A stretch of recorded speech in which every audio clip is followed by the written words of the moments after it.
For my demonstration, I will be showing how to start an IV. The items you will need to start an IV is a patient, a tourniquet to stop the blood flow and pop out the vessels to make an easier target for the needle, nitrile gloves because some patients do have an allergy to latex, an alcohol wipe to sanitize the area where you are putting the needle, a catheter with a needle inside to penetrate the vein, medical tape to keep the IV in place, and I will be using a 500 milliliter bag of sodium chloride to maintain the blood pressure and the fluids.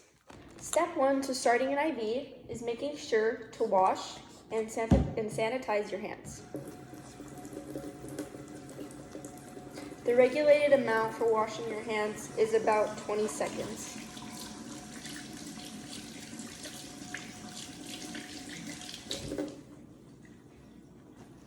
Step 2 is putting on the nitrile gloves to protect yourself from any chemicals or blood during the process of the IV. The third step to starting an IV is to prime the line.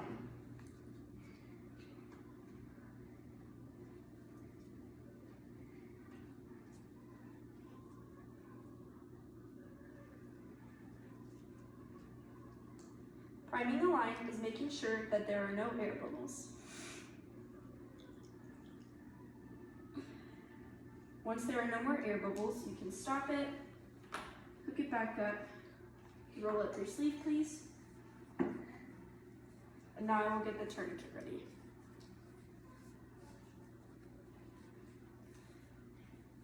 When placing a tourniquet, you want to get the middle of her upper arm, stretch it out, make sure it's super tight.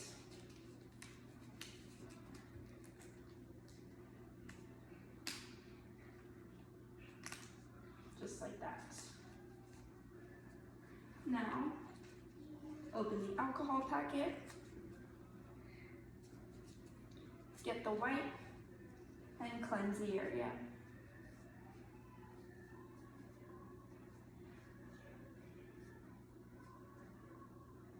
Now that the area is cleansed, you want to find the vein right there. Once it's found and popping out, you want to open your catheter, line up your catheter with the vein, go ahead and poke it in, not a real catheter.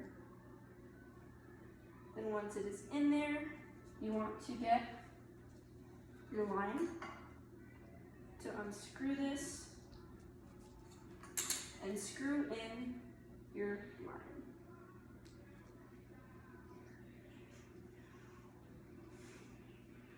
Once the line is in, now you want to tape down your IV.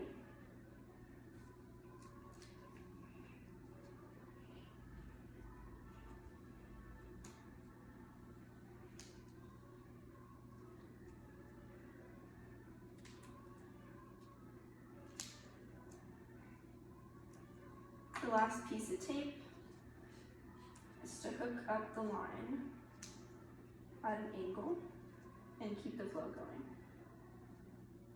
Now that the IV is in her arm and is flowing, you want to take off the tourniquet so it can continue to flow throughout her veins. Once the tourniquet is off the patient's arm and the IV is flowing through, then you need to check your line for the flow. If you need a fast flow, you can scroll down. If you need a slow flow, you scroll up. And it can drip or it can totally just run. Another thing you want to check for is the patient's arm to make sure there is no bruising or no bumps, to make sure that the IV needle isn't punctured through the vein, but it's going up the vein. And that concludes my demonstration of how to start an IV. Thank you for watching.